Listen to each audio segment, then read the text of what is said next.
The whole idea of Dead by Daylight is basically a playable horror movie. Every match feels like a different slasher scenario, and the possibilities are endless. You've got mass killers with axes, teleporting nurses, electric-powered doctors, and even crossover characters like Ghostface from Scream, Kaneki from Tokyo Ghoul, and Vecna from Dungeons & Dragons, all in the same game, and somehow it just works. So when it was announced that Dead by Daylight was getting a live-action movie, I was genuinely interested. That is, until I saw who is making the movie: Blumhouse. Blumhouse has a bit of a reputation. They're not a bad studio per se. In fact, they made some really solid horror movies like Halloween 2018, The Black Phone, Happy Death Day, and the Purge movies. But they've also made just some really awful movies, and that's kind of the problem. Blumhouse is one of the most hit or miss studios in the industry, especially in horror. Just look at the Five Nights at Freddy's movies. People still can't agree on whether those movies were actually good or completely terrible. So the question I'm proposing here is not only will it be good, but also what could it end up looking like, and more specifically, what would I want from the movie as a fan of Dead by Daylight.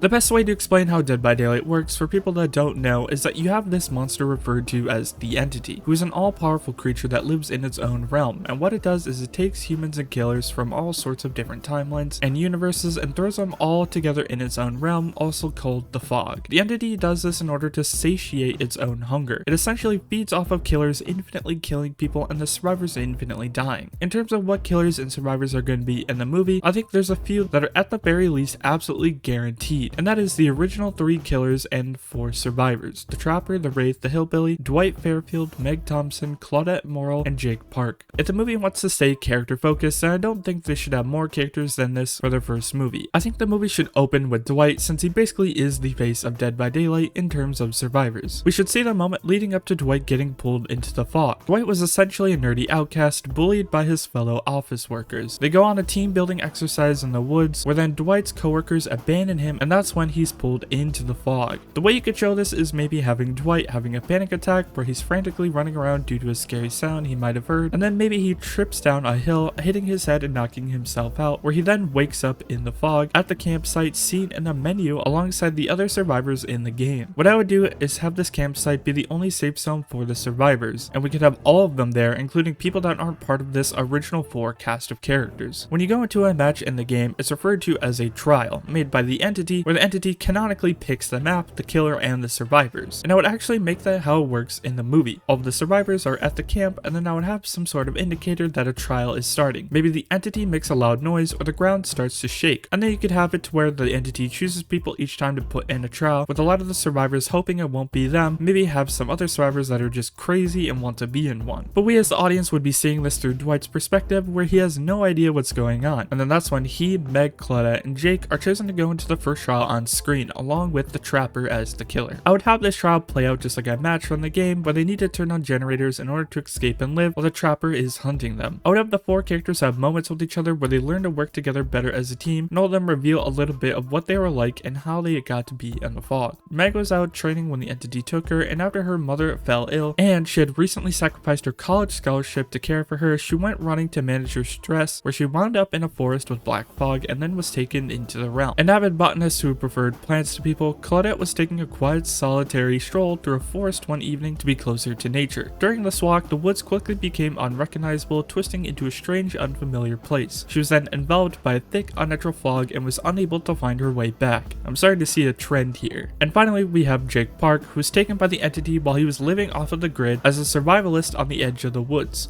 After dropping out of college to escape the pressure of his wealthy family, Jake lived a solitary life in the wilderness. During one of his mother's sporadic visits to check on him, she found him missing. I think the moral of the story is never willingly go into the woods, especially at night. Now we get to the Trapper, which I think he should have a moment in the movie where he is reluctant to kill the survivors, confusing them and giving them a chance to run away, but more importantly, it gives us a moment to see the Trapper's backstory. The Trapper was a guy named Evan who is the loyal enforcer for his abusive father, managing the prosperous yet deadly Macmillan estate a coal mine. After his father betrayed him and continued to inflict cruelties on workers, Evan snapped. He sealed workers in the mine shaft and killed his father. Following his killing spree, it is believed Evan intended to live in isolation, but the entity intervened. The Trapper is believed to have been forced into the role, often resisting or showing reluctance, which is why he is heavily scarred and has hooks in his back. Some killers don't want to kill or be there, but they're forced to, and others are just doing it for the love of the game. I would have Act 1 be the single trial, with all 4 characters being brutally murdered and sacrificed to the entity via the meat hooks in the game. One of them can be Mori, just like in the game, which is basically just the entity granting the killer to be able to kill the final survivor left alive. After Dwight dies, probably as the final survivor, I would have the reveal of him and the other 3 characters waking up back at the campsite, where then both the audience and the characters realize that the survivors are infinitely trapped there. Now, has this trope been done before? Yes, specifically with Happy Death Day and the Until Dawn movie, but I think this movie has the chance to make that trope better, or maybe they would just avoid it entirely in order to avoid the comparisons to those movies. Who knows? I wouldn't blame them, and they could just easily make it to where if you die in the trial, the characters are permanently dead. But if I'm continuing the movie with this trope being a main part of it, I would have Act 2 be a compilation of the same 4 survivors dying over and over again to different killers. This is where you could have your fan service and do cameos of killers. You could show the Wraith, the Hillbilly, the Nurse, the Hag, the Doctor, and maybe even the Huntress. Although I don't think you should show too many, that way you could save plenty of them for a second movie. I could see the Huntress being the main killer of a second movie, so maybe they wouldn't do a cameo of her. Blumhouse does own the rights to Saw and Five Nights at Freddy's, so I could see there being a little Easter egg, maybe the pig's mask and Springtrap's axe. Although I don't imagine they would actually show them on screen, that would be insane. I would have the final bit of the movie be the same survivors again against the Trapper, since he was the established killer from the beginning. And in this trial, you can have the survivors at their absolute best, working incredibly well as a team, with Dwight having gone through a full character arc where he becomes the unlikely team leader. Meg would full on be looping and distracting the killer for long periods of time, Claudette would be an expert at quickly patching up the characters, and Jake would be gen rushing like crazy. And it could be a really close and intense trial with the survivors almost dying, but then last minute they finally manage to activate all the generators and escape, where they then wake up back in the real world, finally escaping the fog and the entity. And that's how I'd make the Dead by Daylight movie. I guess my idea really is just a better version of the Until Dawn movie, but at least it makes sense for this. In terms of fan casting, I have no idea who could play every survivor and the Trapper. I think you could have all no-name actors and it would still work just as long as they're good. With that being said, I want to thank everyone for watching. Feel free to leave your thoughts and opinions in the comments, including what you personally would want to see from this movie. I would also like to let you guys know that I'll be making many more of these exact types of videos. The last one I did was Benny and the Ink Machine, and the next one will be an indie horror game called Dredge, which I'm super excited about because it's one of my favorite games. So make sure to subscribe if that interests you and if you want to see more stuff exactly like this. Goodbye.